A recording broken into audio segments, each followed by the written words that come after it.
the track now.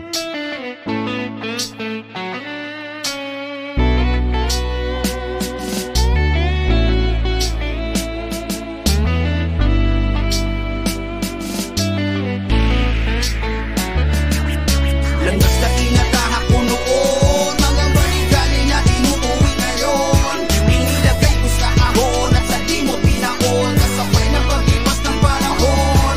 At nagtiwala ako sa Panginoon, ang naging liwanag sa tingin ko saan nakakulong. At siya ang nag-iisa kong rason kung bakit nung ako ay hindi naniyon.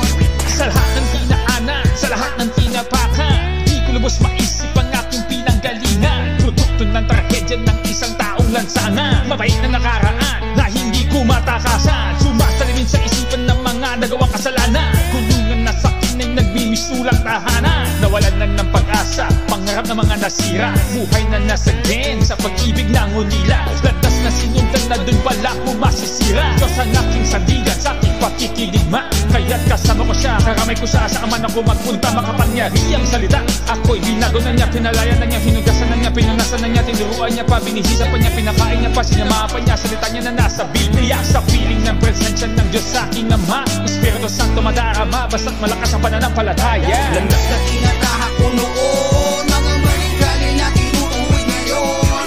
Inilagay ko sa kahon at sa di mo pinaon, kasabay ng paglipas ng panahon. At nagtiwala ako sa Panginoon, ang naging liwanag sa tingin ko saan nakakulong. At siya ang nag-iisa kong rason kung bakit nung ako ay hindi naniyon. Maaga na mulat sa lansangan, sa murang edad pa lamang, samot sa bisyo at basag ulo. Ang libangan ang daming beses nang napahamak, mga dugo na dumanak, di ko na mabilang sa kamay ang mga kaso na kinaharap. Maraming kaaway ang gustong mailagay ako sa buhay, ngunit walang nagtagumpay. Ako'y niligtas ng Diyos na buhay, ang dami ng tsansang sinayang ko. Pagmula pa noon, ang buhay ko'y madilim, para bang nakakulong sa kahon, ngunit laging nakakaligtas sa madilim na balon. Ako'y iniahon mo't binigyan ng isa pang pagkakataon, kahit puno ng kasamaan, sadyang marumit makasalanan. Jesus, pinatawad mo at binigyan ako ng bagong